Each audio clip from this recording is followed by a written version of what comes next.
Hey Cedar Valley. Recently I attended a conference here in Iowa where I was exposed to some really great concepts, and one of those concepts was that as businesses grow, they go from startup to this really cool fun phase where everybody is always racing and putting out fires, and we're sort of creating the foundation of the culture in our organization. But to be scalable, that phase doesn't work. We have to get through what some call the whitewater phase, going from the fun to the scalable, and that's where we really experience significant growth. So what does it take to become scalable? If you really want to navigate this whitewater phase between the fun and the startup, getting into scalable, there are a few things that you need to start to really be intentional around. So 9 steps to systematizing is what I want to share with you today. So the first step, vision. Do you have a clear vision of where you're going? Does your team know where the organization is headed? Number 2, mission. Do you have a compelling mission? Why do you exist? Why are you here in the world, and what are you trying to accomplish? Number 3, culture.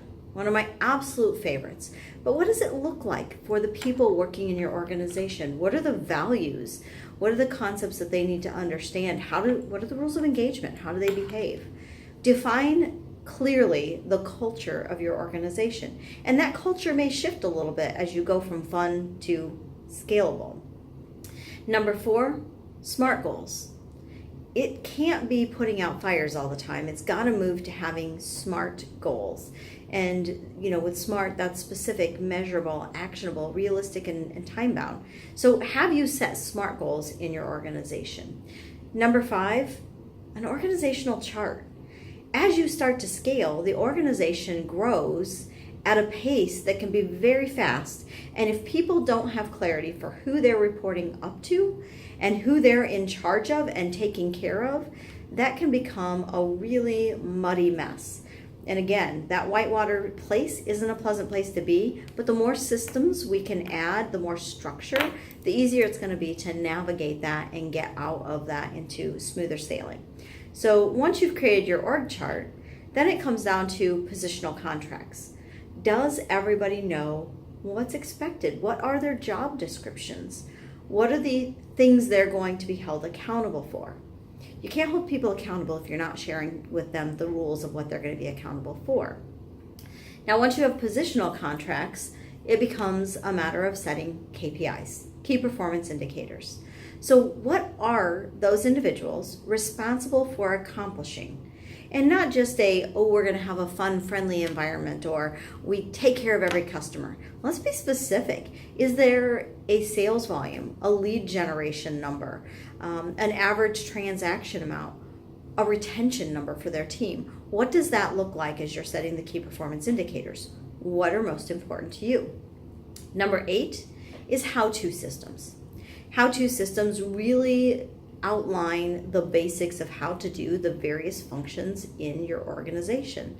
And then number 9 is management systems, and that's where we figure out how we're going to manage all of the moving parts and pieces. And sometimes it's bringing in some new technology. Sometimes it's just getting back to the basics where everybody can learn and embrace and get on the same page. It doesn't have to be the fanciest, most outrageously expensive system.